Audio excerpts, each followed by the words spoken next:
Oi, gente, eu sou a professora Karine Terra. Nós estamos aqui no canal Estude e Passe para fazer você gostar um pouco mais de matemática. A nossa aula de hoje nós vamos falar sobre Teorema de Pitágoras. Vamos nessa?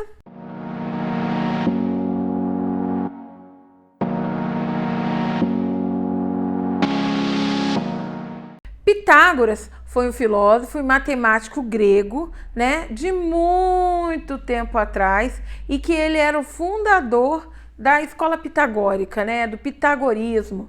E hoje, para você ver, muito tempo atrás, o que se estudou, hoje em dia faz muita diferença e a gente vai ver um pouquinho hoje, tá ok?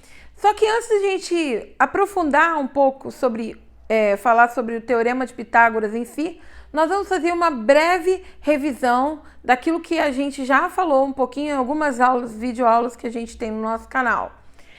Primeiro de tudo, isso aqui é um triângulo.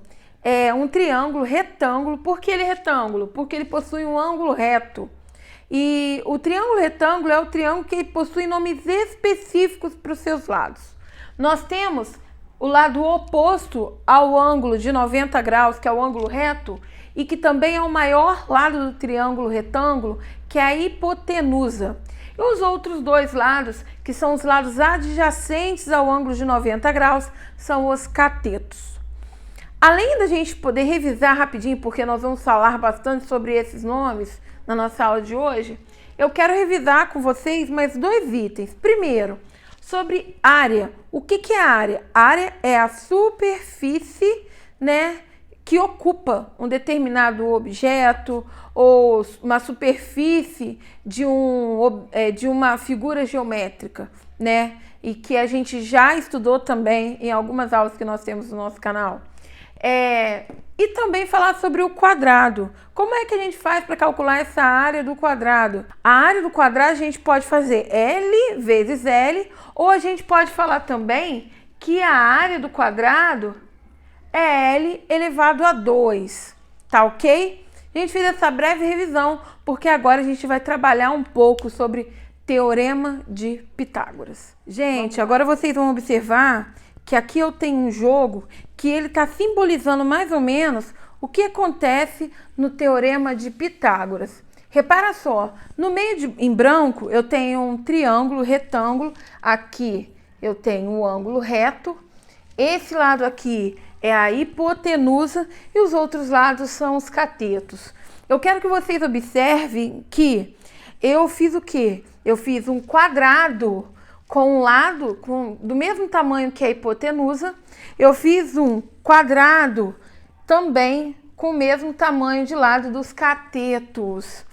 O que eu quero mostrar para vocês? Eu quero mostrar que no Teorema de Pitágoras diz o seguinte, que o quadrado que eu fiz no tamanho do lado da hipotenusa vai ter a mesma área que a soma dos quadrados que eu fiz com os catetos, com os dois catetos. Observa só que eu estou sobrepondo os meus quadradinhos, primeiro do meu quadrado,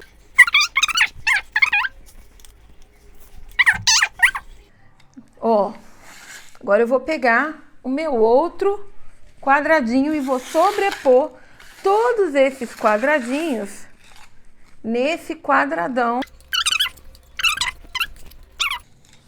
Olha o que aconteceu. O que diz o Teorema de Pitágoras? O Teorema de Pitágoras diz que o quadrado feito pelo lado da hipotenusa, a área do quadrado feito pelo lado da hipotenusa é igual ao quadrado feito por um cateto, a área do quadrado feito por um cateto mais a área feita pelo outro cateto, tá ok? Agora, gente, eu quero mostrar para vocês com números aquilo que nós vimos no nosso jogo, ok? Observa aqui que eu coloquei aqui o triângulo retângulo, Coloquei aqui os tamanhos dos lados do nosso triângulo, 5, 4 e 3. Lembrando que a hipotenusa sempre é o lado maior. Nós conseguimos demonstrar o Teorema de Pitágoras, nesse triângulo retângulo. Observa só. hipotenusa ao quadrado é igual ao cateto ao quadrado mais o outro cateto ao quadrado. Vamos ver se isso é uma verdade? 5 ao quadrado é 5 vezes 5, que dá 25. 4 ao quadrado, 16. 3 ao quadrado, 9. Então, o que eu tenho aqui, 25 é igual a 25.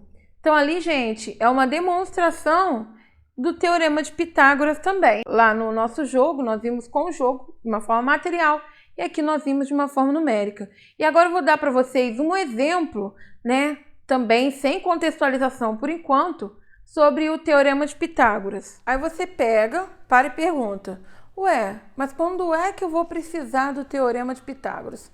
Observa só, em muitas questões, assim, só de resolução básica do Teorema de Pitágoras, utilização para resolver situações, a gente tem sempre um triângulo retângulo e sempre tem uma incógnita em um dos lados e os outros dois lados nós temos valores numéricos.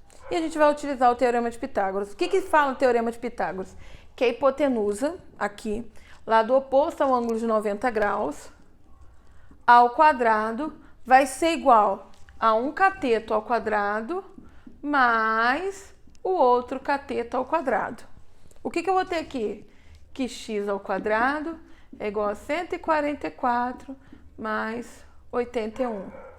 X ao quadrado vai ser igual a 5, 12, 1, 225.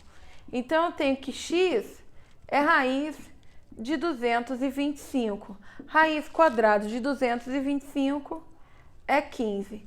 Então, aqui eu podia encontrar que o valor da minha hipotenusa, que é a minha incógnita x, vai ser 15. Vou dar mais um exemplo para a gente poder concluir a questão do Teorema de Pitágoras. Mais um exemplo aqui é esse aqui, em que a minha hipotenusa agora é o 4, o meu cateto vai ter minha incógnita h e o meu outro cateto é 2. Então, vamos lá, vai ter hipotenusa ao quadrado é igual ao cateto ao quadrado mais o outro cateto ao quadrado. Então, eu vou resolver aquilo ali. 4 ao quadrado, 16. H ao quadrado mais 4, porque é 2 ao quadrado. Eu pego 4 e, né, eu sempre vou resolver aquilo ali, é uma equação, então eu deixo de um lado o que é número, do outro lado o que tem incógnita, né, o que tem variável. Eu passo o 4 para lá, que para mim é mais cômodo. 16 menos 4 é 12. O que quer dizer isso? Quer dizer que o meu h ao quadrado vale 12. Aqui está ao quadrado, quando vem para cá ele passa como? Raiz quadrada, né? E raiz quadrada de uma forma bem simples, né? E raiz quadrada de 12, eu vou ter que vai ser 2 raiz de 3, né? O cálculo da raiz quadrada de um número é bem fácil também de se calcular. Isso aí vai caber em uma outra aula. Tchau, tchau, beijo, beijo, até a próxima.